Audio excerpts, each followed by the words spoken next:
Regarde n'importe qui en salle de sport. Pas de face, de profil. Et tu vas voir trois choses. Une épaule qui va vers l'avant, un bras qui tombe en rotation interne, paume constamment tournée vers l'arrière, et surtout une épaule ronde de face, mais très plate de profil. Pourtant, il fait les épaules 2 fois dans la semaine. Alors pourquoi autant de déséquilibre ? Parce que son deltoïde travaille à 1 contre 3. Et dans cette vidéo, je te montre pourquoi ça arrive à tout le monde, toi inclus, et je te donne le protocole exact pour enfin avoir une épaule ronde. La première chose à savoir, c'est que ton deltoïde n'est pas un muscle. C'en est 3. Le chef antérieur, le chef latéral et le chef postérieur. Et là où beaucoup de gens se trompent, c'est que les 3 chefs ont des fonctions complètement différentes. Et ça crée d'énormes déséquilibres tant dans ta posture que sur ton esthétique. Déjà, le chef antérieur, lui, va travailler à chaque série de poussées. Développé couché, développé incliné, dips, pompe, et évidemment, développé militaire, développé épaule, etc. La plupart des pratiquants vont pousser 3 fois dans la semaine et avoir le chef antérieur comme muscle qu'ils travaillent le plus de tout leur corps. Et ça, même si on enlève les exercices qu'on fait directement pour lui. Et ensuite, le chef latéral, le plus important parce que c'est celui qui donne la largeur sur un physique. Et contrairement au chef antérieur qui va jouer dans tout ce qui est poussé, le chef latéral, lui, ne joue que dans l'abduction de l'épaule. Soit lever le bras sur le côté. Donc pour lui, un seul exercice fonctionne vraiment, les élévations latérales. C'est la portion la plus importante chez la majorité des pratiquants, que vous ayez des clavicules larges pour donner un côté encore plus imposant au physique, et surtout si vous avez des clavicules pas larges pour justement compenser votre faiblesse génétique. Et enfin en troisième, le chef postérieur. Le grand oublié, celui qui chez la plupart est tout plat. Tout simplement parce qu'on ne le voit pas directement dans le miroir, donc ce qu'on ne voit pas, on a tendance à moins le travailler. Et à la fin, c'est lui qui crée la différence entre une épaule ronde ou une épaule plate. Sa difficulté, c'est de trouver un exercice qui va permettre de le travailler. Et ça, je vais te le donner juste après. Mais pour le moment, tu comprends bien qu'on a 3 chefs différents et c'est complètement déséquilibré. Un qui travaille sur presque tous les mouvements, un autre qui est à isoler spécifiquement, et le dernier qui, lui, est quasiment invisible. Sachant qu'une épaule, c'est un mécanisme qui est avec des tensions, un équilibre strict à tenir. Alors imagine bien quand la tension vient 3 fois plus de l'avant que de l'arrière, qu'est-ce qui va se passer pour le reste du corps ? Bien sûr, déjà, l'épaule va enrouler le corps vers l'avant et tu rentres dans une cascade négative qui va t'emmener à avoir des frottements sur l'acromion, sur la coiffe des rotateurs et à avoir des douleurs d'épaule beaucoup plus souvent. Fort heureusement, ça se corrige et on va faire ça tout de suite. Première erreur, et on va arrêter ça tout de suite, si dans ton programme il y a du développé,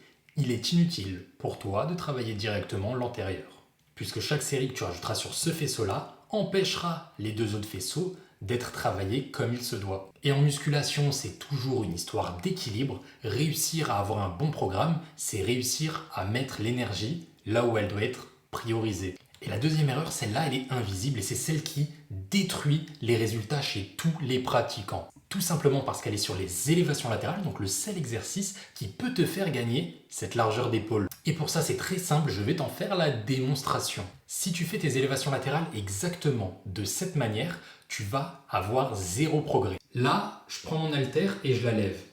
Et ce qu'on voit, c'est très clairement le faisceau antérieur qui lève l'épaule.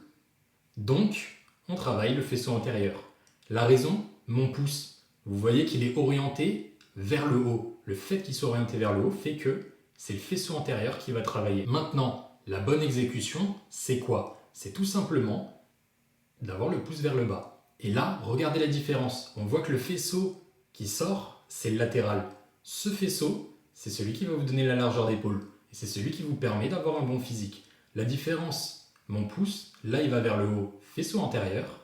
Là il va vers le bas, faisceau latéral. Donc oui, tu peux même sur le bon exercice travailler le mauvais faisceau. Et c'est là que c'est très compliqué pour la majorité de voir la différence sur un bon exercice et une bonne exécution sur des élévations latérales ou non. Mais maintenant, tu n'as plus d'excuses. Le pouce vers le bas. Mais à l'inverse, tu peux me laisser un petit pouce bleu pour cette vidéo, ça m'aiderait beaucoup vu que je commence tout juste. À savoir juste pour cet exercice, du coup, très souvent, les gens mettent beaucoup trop lourd, ce qui va les forcer à avoir ce mouvement avec le pouce vers le haut. Non, nous ce qu'on veut, c'est mettre plus léger parce que l'épaule, c'est un tout petit faisceau et avoir tout simplement ce mouvement qui te permet de contracter le bon faisceau et pas le faisceau antérieur. C'est par exemple comme ça que tu peux avoir le même programme que quelqu'un et des résultats complètement différents. Maintenant, troisième erreur. Et là encore, je vais te l'illustrer pour que ce soit plus simple pour toi. Si jamais je fais mes élévations latérales et qu'au moment où je les fais, je monte ici, c'est plus mon épaule qui travaille, c'est mon trapèze. À partir du moment où le trapèze travaille,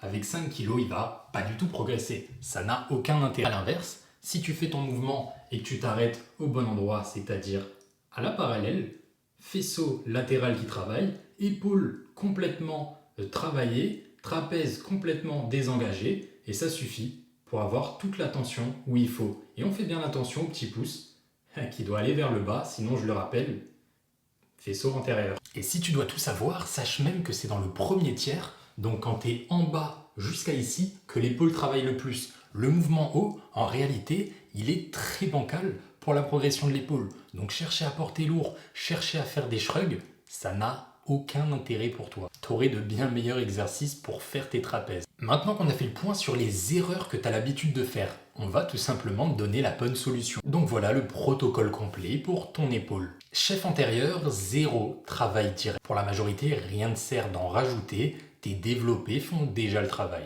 Pour le chef latéral, là je vais te surprendre, mais il faut déjà que tu aies la merveilleuse technique que je t'ai montrée avant, et surtout que tu le travailles 3 à 4 fois dans la semaine si tu veux vraiment qu'il commence à progresser. Parce que très probablement que tu as déjà pris du retard dessus. Pour ça, 3 à 4 séances avec 3 à 4 séries à chaque séance. Il faudrait au moins 15 séries par semaine sur ce faisceau pour qu'il progresse de la manière la plus optimale puisqu'il répond très bien au volume mais pas à la charge. Donc pour lui, on joue sur la fréquence, sur le volume mais pas sur les charges lourdes.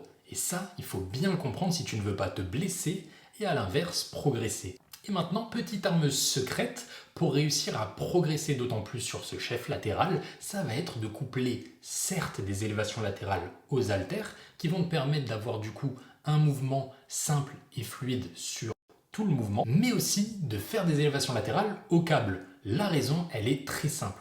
Une tension sur une poulie va être continue. Donc le poids va être aussi lourd quand tu es tout en bas que quand tu es tout en haut. Là où avec les haltères, le poids est beaucoup plus facile à porter de en bas par rapport à en haut, vu que c'est avec la gravité que fonctionne le poids. Donc, vu que ton épaule est plus forte quand tu es près du corps, comme je te l'ai dit avant, à la poulie, ça va te permettre, si tu mets la poulie au niveau de tes genoux et que tu descends tout simplement sur ton mouvement depuis la poulie, d'avoir ce moment-là qui va être plus difficile qu'avec des haltères. Et c'est ce moment-là d'étirement qui peut servir à faire grossir tes épaules. Donc c'est une plutôt bonne nouvelle.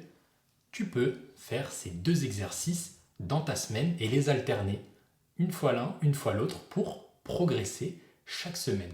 Avec le temps, une technique qui est rarement utilisée pourrait être de faire des drop sets. Sur le chef latéral, c'est quelque chose qui fonctionne particulièrement bien. Pour rappel, un drop set, c'est le fait de faire par exemple avec 10 kg 12 répétitions, d'enchaîner juste après avec 8 kg sur 12 répétitions et de terminer avec 6 kg sur 12 répétitions. Ça permet de finir le muscle tout simplement en volume une fois dans la semaine à la fin d'une des séries de fin de séance. Ça peut être un facteur X qui peut t'aider sur le long terme, mais pas à ajouter tout de suite, pas pour les débutants.